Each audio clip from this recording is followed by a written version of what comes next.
আসসালামু আলাইকুম। আশা করি আপনারা সকলেই অনেক ভালো আছেন। আজকে আমি যাচ্ছি বাংলাদেশের প্রাচীনকালের এক ঐতিহাসিক নিদর্শন লালবাগ কেল্লা দেখতে। আজিমপুর বাস স্ট্যান্ডে নেমে আমরা প্রথমেই একটি রিক্সা নিই। সেই রিক্সা দিয়ে আমরা লালবাগ কেল্লার দিকে সামনে যেতে থাকি। রাস্তাটা খুবই সুন্দর ছিল। রাস্তার দুই পাশে অসংখ্য বিল্ডিং, যেগুলো বেশিরভাগই পুরনো বিল্ডিং। এটা বলতে গেলে অনেকটা পুরান ঢাকার মতোই এলাকা। তবে রাস্তাটা খুব বেশি জরাজীর্ণ ছিল না, মোটামুটি ফাঁকাই ছিল। আজিমপুর বাস স্ট্যান্ড থেকে লালবাগ কেল্লায় যেতে 30 টাকা ভাড়া নেবে। এই 30 টাকার বিনিময়ে আপনারা রিক্সায় করে আরামসে সেই লালবাগ কেল্লার গেট পর্যন্ত পৌঁছাতে পারবেন। আমরা দেখতে দেখতে প্রায় লালবাগ কেল্লার যে রোড আছে সেই রোডে চলে এসেছি। এখান থেকেই মূলত কেল্লার এরিয়া শুরু। এই যে আপনারা দেখতে পাচ্ছেন হাতের বাম পাশে, এই বাম পাশে হচ্ছে কেল্লার বাইরে বের হওয়ার মেন ফটক, এবং এইখানে হচ্ছে কেল্লার যে প্রাচীর আছে সেই প্রাচীর দেওয়া। কারণ এই প্রাচীর সেই আদিম যুগেই তৈরি করা হয়েছে। অনেকদিন ধরেই এই লালবাগ কেল্লায় আসবো বলেও আশা হচ্ছিল না সময়ের কারণে। তবে আজ আমরা চলে এসেছি।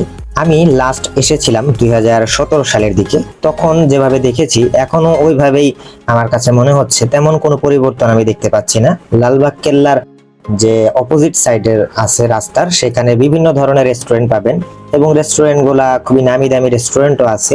এখানে এইগুলার খাবারের মানও মোটামুটি বেশ ভালোই লেগেছে আমার কাছে, খুব একটা খারাপ না। এই যে দেখেন এখানে বিভিন্ন রকমের রেস্টুরেন্ট আছে। তো আমরা ইতিমধ্যে পৌঁছে গেছি সেই লালবাগ কেল্লার গেটে।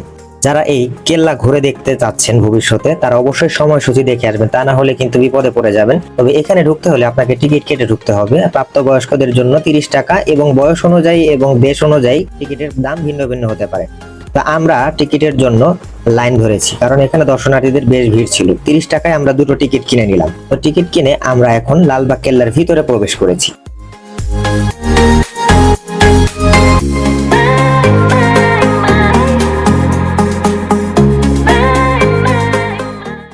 শুরুতেই বলে নেই, লালবাগ কেল্লার নাম কিন্তু প্রথমেই লালবাগ কেল্লা ছিল না। এটা প্রথমে ছিল আরঙ্গবাদ কেল্লা।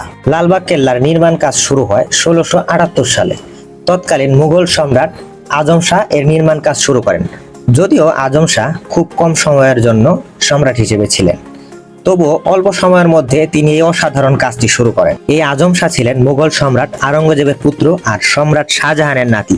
বিভিন্ন কারণে এই দুর্গের কাজ বন্ধ ছিল অনেকদিন, কিন্তু তৎকালীন নবাব শায়েস্তা খাঁ পুনরায় লালবাগ কেল্লা নির্মাণ শুরু করেন। তবে শায়েস্তা খাঁ পুনর্নির্মাণ শুরুর প্রায় 4 বছর পর আবারও বন্ধ হয়ে যায় এই কাজ।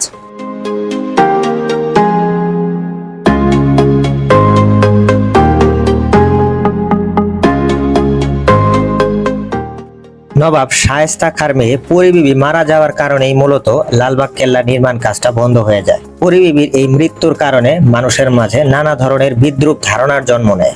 সবাই তাকে অপয়া ভাবতে শুরু করে। পরী বিবির মৃত্যুর পর তাকে এই লালবাগ দুর্গের মাঝে সমাহিত করা হয়। তারপর থেকেই একে পরী বিবির সমাধি বলে আখ্যায়িত করা হয়। প্রথমে আমি পরী বিবির যে মাজার আছে সেই বিল্ডিং এর দিকে না যেয়ে আমি অন্য আর একটা বিল্ডিং আছে তার পাশেই, সেই বিল্ডিং এর দিকে যাচ্ছি, এবং এর ভিতরে কি আছে আমি একটু ঘুরে দেখার চেষ্টা করব এবং আপনাদেরকেও একটু দেখানোর চেষ্টা করব।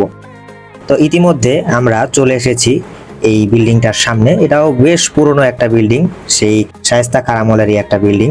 বিল্ডিংটা দেখতেও অনেক সুন্দর, এখনো পর্যন্ত মোটামুটি দেখতে ভালোই আছে, রক্ষণাবেক্ষণ ভালোই করে, এবং এখানে বেশ ভালোই দর্শনার্থীর আগমন হয়েছে। এটা প্রতিদিনই হয় আমার কাছে মনে হচ্ছে। দেখেন এই বিল্ডিংটা আসলে অনেক সুন্দর, ভিতরের অবস্থাটা মোটামুটি ভালোই বলা যায়। তা আমরা একটু দেখি ভিতরের দিকটা, আপনাদেরকে একটু দেখানোর চেষ্টা করি। আমরা ভিতরের দিকে যাচ্ছি এবং সেই সাথে অনেক দর্শনার্থী একসাথে প্রবেশ করছে। এখানে হাম্মাম খানা সহ আরো বিভিন্ন রকমের পয়েন্ট রয়েছে, যেগুলো আগেকার দিনের খুবই গুরুত্বপূর্ণ জায়গা। এই দুর্গের ভিতরে বিভিন্ন ছোট ছোট কক্ষ রয়েছে। এই কক্ষগুলো দেখার জন্য আমরা আরো সামনের দিকে যাচ্ছি। ভেতরটা রং করার কারণে আরো বেশি সুন্দর লাগতেছে, এবং অনেক দর্শনার্থী আসছে, সবাই যে যার মতো ঘুরে ঘুরে দেখতেছে। এখানে আসলে আমি নামও জানি না এগুলো আসলে কি, কারণ মেনশনও করা ছিল না। তবে এইখানে একটা জিনিস আপনাদেরকে দেখাবো, সেটা হচ্ছে হাম্মামখানার একটা স্মৃতিফলক। এই স্মৃতিফলকের পাশেই রয়েছে সেই হাম্মামখানা, সেখানেই নাকি পরিবিবি গোসল করত বা যারা রাজরানী ছিল তারা এখানে গোসল করত। সরকারিভাবে এই স্থাপনাগুলো, এই ভিতরের জায়গাগুলোকে রং করা হয়েছে এবং এই জায়গাগুলোকে ভালোভাবে সংরক্ষণ করা হয়েছে, যার জন্য এখনো পর্যন্ত অক্ষত রয়েছে। এগুলো দেখলে আসলে ভালো লাগে এবং পুরোনো দিনের অনেক কিছু জানা যায়। আগেকার রাজা বাদশারা কিভাবে তাদের ঘর বাড়িগুলো তৈরি করেছেন, কিভাবে তারা বসবাস করতেন। তো এখন এখানেও এখনো অনেক মানুষ প্রবেশ করছে ঘুরে দেখার জন্য। তো আমরা এখন বের হয়ে যাচ্ছি এখান থেকে।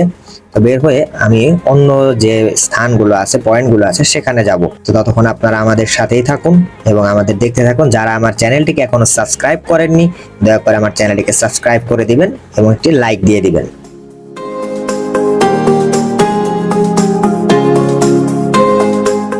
ওই বিল্ডিংটা থেকে বের হয়ে কিছু দূর সামনে আগালেই দেখা যাবে এই বড় একটি পুকুর। এই পুকুরটি যদিও অনেক বেশি পানি নাই, অল্প পানি আছে, কিন্তু দেখতে খুবই সুন্দর। চারপাশ সবুজে ঘেরা ছিল, দেখলে খুব ভালো লাগে এই দিঘিটা। তো আমরা এখন আরো সামনের দিকে যাচ্ছি। প্রচন্ড গরম, এই গরমের জন্য সবারই একটু অসুবিধা হচ্ছে রোদের জন্য। এই জন্য অনেকে বসে এখানে রেস্ট নিচ্ছে, কারণ সবুজ ঘাস, ভালোই লাগে এখানে বসে থাকতে।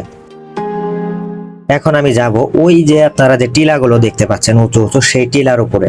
তো টিলার এখানে যেতে যেতে একটু দেখলাম এখানে একটা দুর্গের মতো কি যেন একটা আছে।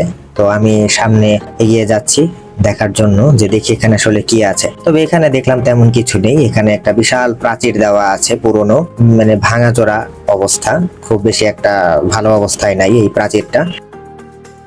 তো আমি সেখান থেকে বের হয়ে এখন আমি যাচ্ছি সেই টিলার দিকে। তো টিলায় আমি উঠতেছি, এখানে উঠলে অনেকটা অংশ ভালোভাবে দেখা যায়। ইতিমধ্যে আমি টিলার উপরে উঠে গেছি। তো এখান থেকে দেখেন খুব সুন্দর একটা ভিউ পাওয়া যায় এই লালবাগ কেল্লার।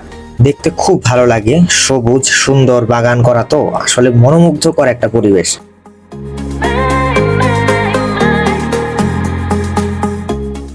ছোট ছোট দুইটা টিলা আছে, এই টিলা দুটো পার হয়ে লালবাগের যে সবচেয়ে উঁচু প্রাচীর, সেই প্রাচীরের উপরে এসে দাঁড়িয়েছি আমি। এখান থেকে লালবাগ কেল্লার পুরো দৃশ্যটা, পুরো জায়গাটা খুব সুন্দরভাবে ভালোভাবে দেখা যায়। এখানে দাঁড়ালে কোনো অংশ বাদ যাবে না, খুব সুন্দর আপনারা দেখতে পাচ্ছেন একটা ভিউ আমি দেখতে পাচ্ছি। এইখানে যে গম্বুজওয়ালা বিল্ডিংটা এখন দেখতে পাচ্ছেন, এটাই হচ্ছে পরিবিবির সমাধিস্থল। এখানেই নাকি পরিবিবিকে সমাধিস্থ করা হয়েছে। এই প্রাচীরের উপরে ওঠার জন্য এই সিঁড়ি রয়েছে, এই সিঁড়ি দিয়ে প্রাচীরে ভালোভাবে ওঠা যায়, কিন্তু আমি অন্য পাশ দিয়ে এসেছি, যার জন্য এখন এই সিঁড়ি দিয়েই আবার প্রাচীরটাকে ঘুরে দেখে এখান দিয়ে নেমে যাচ্ছি। আগের দিনের প্রতিটা জিনিসকে দেখলেই বোঝা যায় যে তারা কতটা নিখুঁতভাবে এই কাজগুলো করেছে।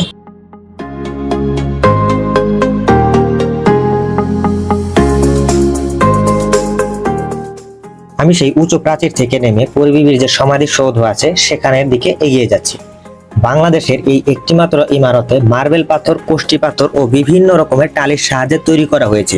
মূল সমাধিসৌধের কেন্দ্রীয় কক্ষের উপর যে গম্বুজটি রয়েছে তা তামার পাত দিয়ে তৈরি, যা একসময় স্বর্ণখচিত ছিল বলে ধারণা করা হয়। তবে এখানে পরিবিবির মরদেহ বর্তমানে নেই বলেই বিশেষজ্ঞরা মনে করেন। এখানে পরিবিবি ছাড়াও তৎকালীন আরো বেশ কিছু গুরুত্বপূর্ণ ব্যক্তিবর্গের সমাধি করা হয়েছে। কেল্লার ভিতরে ঢুকেই উত্তর পশ্চিমাংশে রয়েছে বড় একটি শাহী মসজিদ, যা খুবই দৃষ্টিনন্দন, যা আজম শাহ দিল্লি চলে যাওয়ার আগেই তিনি তৈরি করে গিয়েছিলেন। সাধারণত এরকম পুরনো মসজিদ বাংলাদেশে খুব একটা দেখা যায় না, যা আছে খুবই সীমিত সংখ্যক।